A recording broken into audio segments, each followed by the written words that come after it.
This is Covering the Spread, part of the FanDuel Podcast Network.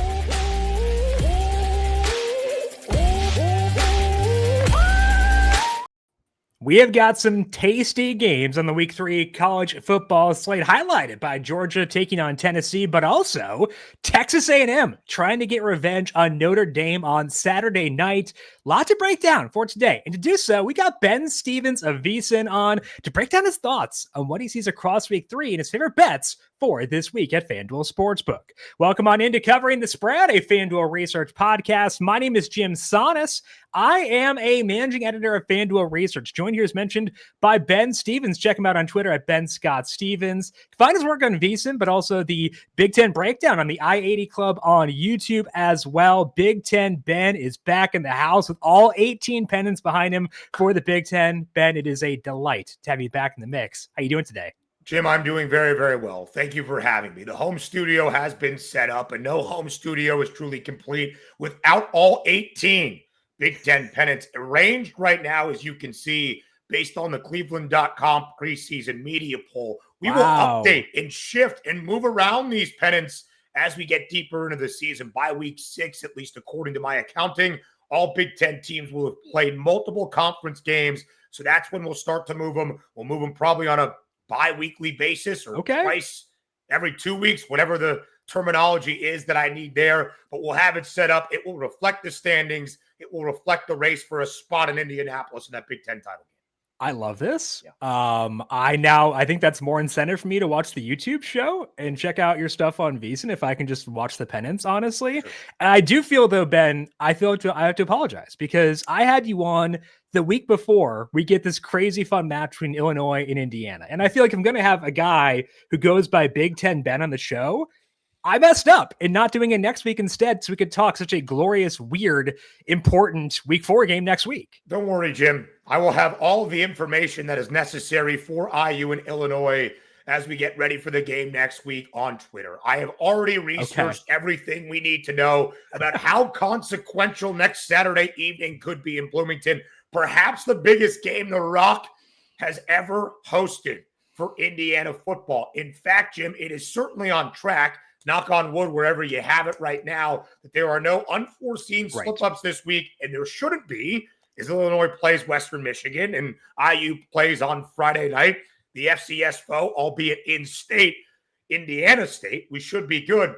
That this might be the 8th ever top 25 game, ranked versus ranked opponents, that the Hoosiers have hosted in the first in a full season, excluding the weirdness that was the 2020 campaign, since 1993. Jim, if for some reason we see a ton of chaos this week and Indiana vaults into the top 20 or maybe even top 15, it would be the second ever top 15 tilt that IU has hosted. The first, 1945 in a barn burner against Tulsa. Indiana won that game 7-2. So how did you find time to research that a week ahead of time and align the pennants? I feel like taxing stuff, Jim. I'm going to say, man, like, I feel like, is the sleep schedule okay? Are we getting some sleep in here at some point? Listen, we're happy to be settled as the college football season rolls into week number 3. I moved across country. That had taken up a ton of my time the last few weeks. So this week I've actually had more time than I ever thought I would. Sure. I had to interrupt a couple of beach walks, but I can do that for the greatness that will be the Illini and the Hoosiers. Although I will say, this is just like painter's tape, right? And kind of eyeballing straight and how to align. Took me like 2 hours and a lot longer than I expected. But hey, we got it done.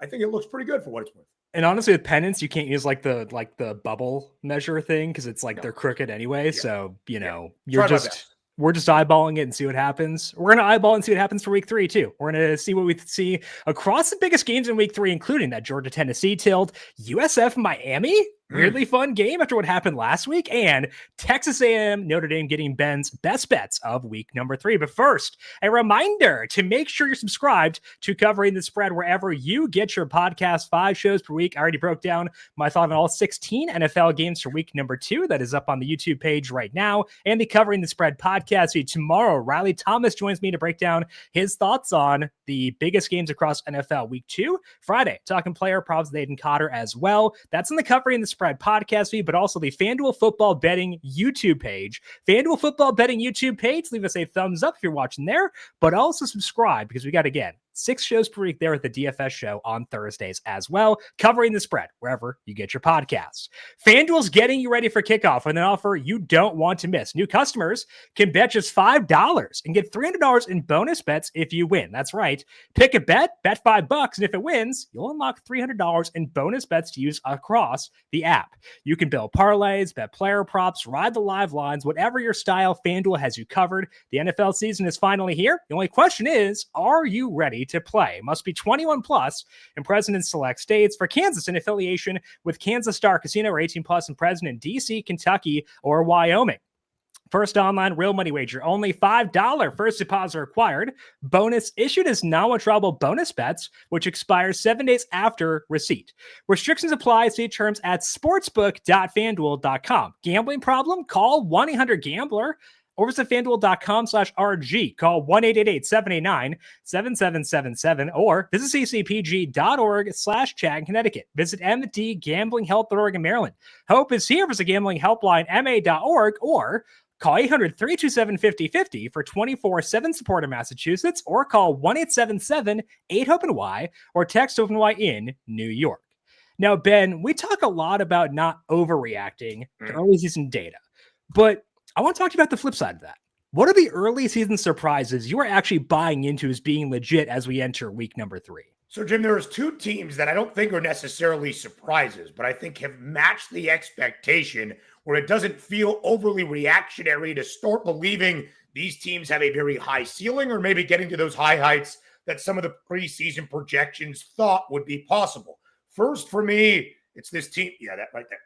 Right there. The Illinois Fighting Illini, who, Jim, I felt like I was early on the offseason optimism bandwagon because I thought Illinois was a top 15 team entering 2025 based on the results of the Citrus Bowl, based on winning 10 games for the first time since 2001, and based on all of the returning talent and production the Illini were bringing back to Champaign entering this season. And then by the time we got to May, everybody was like, ooh, Illinois, this year's Indiana. And I was like, I hate some of this overwhelming public optimism behind a team that I don't think is just going to win 8-9 games and maybe sneak into the college football playoff. An Illinois team, I think, is winning 10 games for a second straight year in getting to the CFP. And I thought last week on the road in Durham against Duke was a big-time statement Saturday type game for Burt and his Illini. If they went out there and made the 2.5-point spread that looked a little bit off, then I would have full belief in Illinois. If it was a squeaker or even an outright loss on the road in Durham, then I would maybe have to push back on some of those preseason projections. Illinois has been great at taking the ball away. Gabe Akis is one of the best defensive linemen in the country. We saw that in the sack against Darian Mensah in the 5 turnovers that Illinois took away from the Blue Devils on Saturday. Illinois looks great. Luke Altmaier looks steady and experienced. I think Illinois is on track for a second straight 10-win season in a college football playoff berth. The other team is Oklahoma. How would John Mateer, following his OC and Ben Arbuckle from the Palouse out in Pullman to the Plains of Norman, fare against stronger competition? We're not entirely sure yet, right? The SEC gauntlet is going to be a slate to itself that OU has to deal with. But I thought with what we have seen against Michigan and even the opener against Illinois State, Mateer has not skipped a beat. He's a guy that when you look at what he has done, 4 touchdowns on through the air already, 3 on the ground, the only quarterback in college football last year with 20-plus passing touchdowns and 10-plus rushing touchdowns. The Sooners are legit. And I thought Oklahoma, Jim, was maybe overlooked defensively last year because of the onus on that defensive unit under Brent Venables, who is a bright defensive mind. I think we are starting to see the reward of when the offense can carry the water as well. The defense looks even better. I love what the Sooners have done so far. And then ultimately, as we'll discuss, the surprise that feels legit, at least in terms of being a group of 5 contender for the college football playoff spot and trying to hunt down Tulane in the American, that's Alex Golish and his South Florida Bulls. What they have done so far this season, 2 straight wins against ranked foes without a single ranked win since 2016, right out the gates here in 2025, is astounding. And when you look at some of the numbers for USF, this shouldn't have been all that surprising based on Golish's first 2 years at the helm in Tampa, having the returning quarterback playing Byron Brown, who is a physical freak, an absolutely athletic marvel, who has backed that up here now fully healthy in 2025 to begin. And Jim, dare I say, as we'll discuss a little bit later on, I'm not even sure we've seen the best out of USF offensively, but with an improved defense, I think the Bulls, even if they don't pull off a third straight outright upset against Miami on Saturday, will certainly be in contention for that American Conference Championship and ultimately a spot in the college football playoff. And you can still get USF at a big number, which we'll talk about in just 1 second. First, let's begin with the true headliner, at least in my eyes, of this week. That is Georgia taking on Tennessee. Right now, FanDuel Sportsbook, Georgia favored by 4.5. That line's been bouncing back and forth between 3.5 and 4.5 throughout this week. Total is 49.5 as things stand.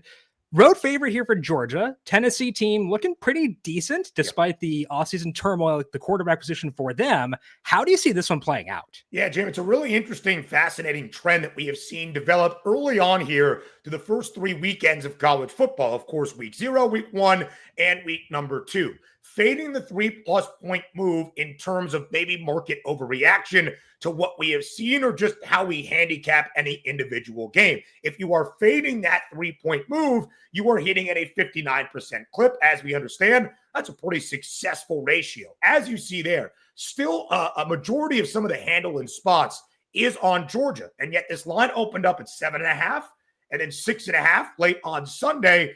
In about 71% of the handle in many spots, still in the Bulldogs, that number has trickled down to about 55%, 56% across the consensus betting markets. And yet this line has moved by at least 3 points to a 3.5-point spread in favor of Georgia on the road. I have not been a believer in Tennessee. I did not think the Volunteers would be particularly great this year. I didn't think they would be in the college football playoff conversation for a second straight season. Joey Aguilar has been sensational. They have replaced Dylan Sampson with a variety of backs. Star Thomas, the Duke transfer, Deshaun Bishop, the sophomore for Tennessee, has been really good as well. And up front, they've got one of the best defensive lines, not just in the SEC, Jim, but perhaps nationally with a ton of NFL talent. Arion Carter kind of leading the way there for Tennessee. So that is why I think the market is starting to buy in on the Vols and a Georgia team that hasn't looked overwhelming despite blowout wins against Marshall and the FCS foe in Austin Peay. And yet, we are starting to see a little bit of doubt creep in on the Dogs, which is where Kirby Smart shines and where Josh Heupel, when booked as an underdog, has been underwhelming. 4-10 against the number for Heupel during his time in Knoxville, dating back to the start of 2021, so now 4+ full seasons. Meanwhile, Georgia doesn't cover in non-conference games. They have not in the decade in Athens under Kirby Smart. And when you look at what they have done in non-conference play, Jim, 9-24-1 against the number, but against SEC foes, the best of the best, as we fear, 45-37 against the spread. I'm going to fade the 3-point move. I'm going to trust my preseason projections, believing Georgia would be at the top of the table in the SEC, trusting in the development of Gunnar Stockton and a really good defense for the Dogs, getting the job done in what will be a competitive game in Knoxville. I don't think Georgia's going to blow out Tennessee as we saw last year, and the Bulldogs have won 8 straight against the Vols. But if it's a single score game, and now we're down closer to 3.5 than we were at 6.5, 7.5, I'll trust in Kirby Smart in Georgia. I'll lay the 3.5 with the Dogs. And it is back out to 4.5, but it's a light 4.5. It's only at -102 right now at FanDuel Sportsbook. So you're not paying a hefty price there. It does kind of seem like the betting market is kind of coming around to where you're at, where the line moved too much. And it does seem like that's kind of getting in. I'm not sure, based on the fact that it's at -102 right now, I don't think we'll get back to 5.5, but the 4.5 does seem to be a pretty solid number to get Georgia at as things stand. Yeah, no doubt about it. And Jim, another key for this game will be Gunnar Stockton, because still, although they were hoping they could be back, Tennessee will be without its starting cornerback, Jermod McCoy, one of the best in the SEC, and Ricky Gibson III on the other side. So it will be imperative for Georgia's offense to trust Gunnar Stockton to air it out a little bit and then rely on the ground game of a guy like Nate Frazier kind of carrying the water for this UGA offense. In Georgia's rushing defense, atrocious last year, at least based on the standard between the hedges there in Athens, giving up more than $129 on the ground. They had never in the 5 previous seasons allowed more than 115 rushing yards per game. If they can contain that Tennessee rushing attack and put it all in the right arm of Joey Aguilar, who this will be a really big spot for him, I'm going to rely on Georgia. Again, I don't think it's a 14+ point win for the Bulldogs, but now keeping it within a single score, closer to a field goal than it was a touchdown. I'll take the Bulldogs even on the road in Rocky Top. All right. That number right now is at 4.5 at FanDuel Sportsbook. So check around on that for sure. But Ben is buying into the Bulldogs, buying the dip after the big movement during the week. Let's talk now about that fun matchup you teased earlier on. USF trying to do it again. This time they are taking on Miami, and that spread is still big. 17.5 is the spread between USF and Miami. Total in this game is at 56.5. USF, big upset against Florida. Big underdog here against Miami. Ben, can they at least do enough to cover, or does Miami roll in this one? You know, it's really interesting, Jim, because I think a lot of people would see this line, same exact number, 17.5 in favor of the home favorite in the Sunshine State against this South Florida team and think, well, haven't we seen this story before? USF is going to keep this game close. Jim, as you well know, the odds makers of the FanDuel Sportsbook or anywhere aren't just putting up bad numbers just for the sake of putting up bad numbers. I think that line tells you something. But I do believe in USF, maybe not to win outright for a third consecutive week against the ranked foe to start this season, but for all the things that I highlighted about South Florida and the development we have seen from the previous 2 years under Alex Golesh to where things have kind of reaped the rewards of it early on here in 2025. Byron Brown has been the quarterback of the incredibly creative offensive scheme that Golesh runs for the last 2+ years. He wasn't fully healthy in 2024. He looked fully refreshed here in 2025, and he has been great. At least 265 total yards in both of the starts he has made this year for the Bulls, multiple touchdowns both through the air and on the ground in both of their first 2 wins against Boise State and against Florida last week. But again, one of the reasons I think we are slightly overlooking South Florida, this is nothing new. The Bulls as an underdog now under Alex Golesh, including the 2 games this year, 10-6 against the spread as a dog, winning outright 7 times. And they have only averaged, Jim, 59 plays offensively this season. That is 20 plays off of the 79 plays per game average in the first 2 years for this Bull side. It makes sense. They're playing good competition on the other side. At the end of the game against Boise State, they were up by 4 scores. They didn't need to keep pushing the pace by any means. But I actually think USF's offense will give Miami some challenge defensively. And that's where the Hurricanes looked so good, especially up front against Notre Dame in that week 1 winner. And of course, to make a statement to start this year to be a top 5 team. Key to the game, Jim, is this. Carson Beck had 12 interceptions last year, greatly regressing from the 2023 standard at the helm of that Georgia offense. It matched the most by an SEC quarterback. So far, 2 games, albeit 2 games, but against a really good Notre Dame secondary that has been sensational under Marcus Freeman, and last week against Bethune-Cookman, he has not thrown a pick so far, multiple touchdown passes in back-to-back games. USF has caused 5 turnovers defensively and has only allowed 2 total touchdowns to both Boise State and Florida in their 2 games this year. If USF can cause more chaos on the defensive side, that's how the Bulls stay in this football game, if they can put Carson Beck in those turnover-worthy times. Again, I still think Miami wins this game. That line is telling you something and is very indicative of how the odds makers feel about the result. Maybe USF doesn't win outright for a 3rd straight week to start off this year. I do think they keep it within 2 touchdowns, which of course would be a Bulls cover of the 17.5-point number. Right now, that 17.5-point number at FanDuel Sportsbook is minus 115. So it does seem like there is some public backing for USF here. You mentioned the Carson Beck stuff last year. It kind of felt like he just kind of like got like haywire at one point and never really got things back on track. Do you worry that kind of like we could see like that tumbling effect here with Miami? I guess that would help you on the USF side of things if that were to happen. But I guess for me, it just felt weird to watch it all. Like it just seemed like everything went wrong for him last year, and it's been okay, but you have to kind of like tiptoe around it. It feels like for now. Yeah, for sure, Jim. And this is kind of that time to figure it out, right? Shannon Dawson is a great offensive coordinator. Of course, he did wonders with Cam Ward last year. But I don't think Carson Beck is quite at that level, despite what the anticipation was following the really good 2023 season. And that's why I'm a little bit skeptical. If he goes out and performs well against USF, is that going to be enough to satiate the idea that Carson Beck is fine and it'll look like 2023? Or will people say, well, it's still South Florida, right? It's not Clemson. It's not Florida State now, I guess. Some of the other front runners within the ACC. I'm not so sure. I don't really believe in Carson Beck just based on what I have seen. He's got a really talented offensive line at Miami, Francis Mauigoa, one of the best O-linemen, one of the best offensive tackles in the country. Mark Fletcher Jr. will be a key to kind of establish the run, take some of the onus off Carson Beck. But one of the reasons I thought he might struggle early on in this Canes tenure, a completely revamped wide receiver room from the very talented wide receiver room, and with Elijah Arroyo, the tight end, that was there for Cam Ward at his disposal in 2024. They looked great against Notre Dame. The freshman Malachi Toney was unreal. CJ Daniels, one of the best catches we will see in 2025. But how does that continue to progress over the year?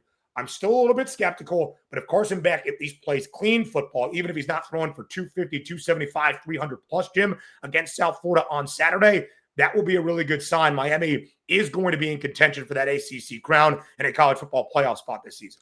I'm still skeptical too, which is why I think I can get on board with you taking USF plus 17.5 minus 115 at FanDuel Sportsbook.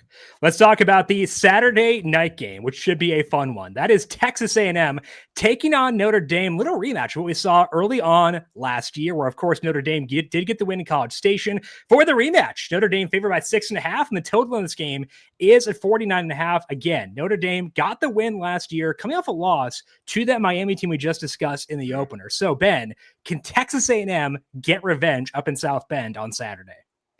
I don't think so, Jim.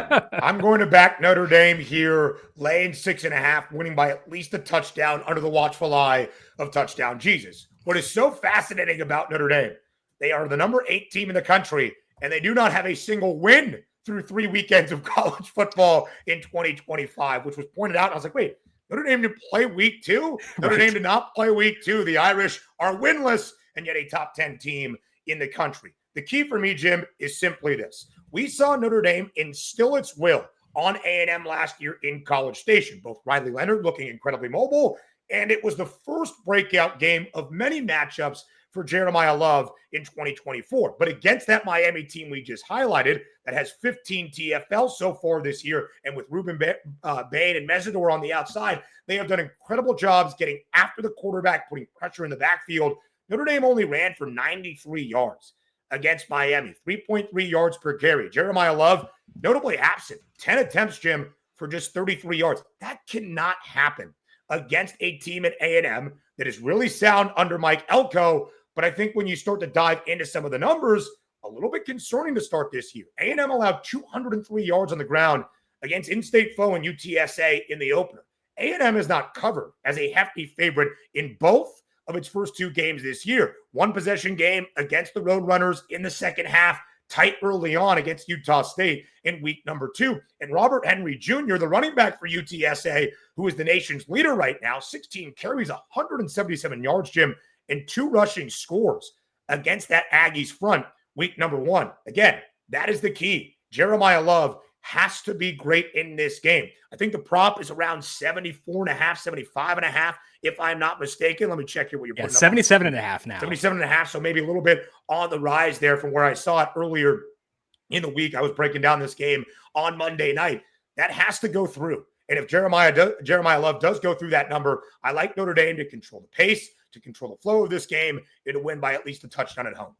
Yeah, Jeremiah Love, the rushing prop up to 77.5. And we saw last year during the playoff with him how important he is for this offense. Even when he was like playing at like 30% health, maybe 30% might be generous, he was fantastic. And now should be healthier, you would think. They are at home. They are rested, having not played in week 2 or week 0. You would think this would be a good spot for him. And it could line up well to make that 6.5 number look pretty good. So I think the thought process of getting Love involved does make a lot of sense when you consider those factors and how A&M's defenses look so far. Yeah, Jim, it's a really good point. And I thought although Love and Jadarian Price were both really disappointing running the football against Miami in the opener, CJ Carr for making his first true start at the helm of this Notre Dame offense on the road in Hard Rock against a top 5 team now in Miami, facing the pressure that he did for an offensive line that should be and must be so much better than what we saw in that 2025 season debut. Showed poise, showed some confidence that they can have more of a balanced attack than what we saw last year with a Riley Leonard at the quarterback spot, who was much more of an athlete, kind of adding on to the rushing dimension that the Irish offense displayed under Mike Denbrock. I think you will see more balance, and it has to be against this A&M side. Notre Dame under Marcus Freeman has kind of been known for a couple of those lapses, right? The loss to Marshall at home, the loss last year to NIU at home. And that's kind of what people remember. Like, oh, is Notre Dame even that good, especially in South Bend at Notre Dame Stadium? They're actually really good as a favorite. 22, 11, and 1 against the spread. And now the 3+ years under Marcus Freeman booked as that favored side. They were an ever so slight favorite against Miami. Obviously did not cover, lost that game outright. I'm having belief that the Irish get back on track with the open weekend in week number 2 to kind of figure things out. And again, if they're getting back on track, it's through Jeremiah Love. It's through that ground game. Has to be good against an A&M defense that should be much better under Mike Elko, but lost a lot of talent to the NFL up front following the 2024 campaign. Shamar Stewart, Nick Scorton, now gone playing in the National Football League. And it seems as though they need a couple of weeks to kind of gel and fill some of those holes. Yeah, so Ben is on the Irish, -6.5, -115, and eyeing those Jeremiah Love props as well. Okay, Ben, we've broken down the big games, but I want to open up the board for you right now. Elsewhere across college football in week 3, where are you seeing value at FanDuel Sportsbook? Jim, let's go back to that idea of fading the 3+ point move. Clemson, just a 3.5 point favorite now against a Georgia Tech team in Atlanta that has been stellar as an underdog under Brent Key. They're 15-6 against the spread with 11 outright wins, the most among Power 4 programs in the country throughout that time. Is that line? Yeah, still say 3.5. Sorry, my eyesight not great. I thought it was 5 for a second. I was like, whoa, maybe I'm a little bit too late on the 3-point move. Jim, I laugh when I say this because I picked Clemson to win a national championship entering 2025, and the confidence and said belief in the preseason has certainly wavered. And the reason I had confidence is because Clemson's defense was atrocious last year, which had been the standard in Death Valley in the nearly 15+ years under Dabo Swinney, and I thought would be so much better because of all the returning talent defensively, now coordinated by Tom Allen, who I think is one of the best defensive coordinators in all of college football. In the offense that had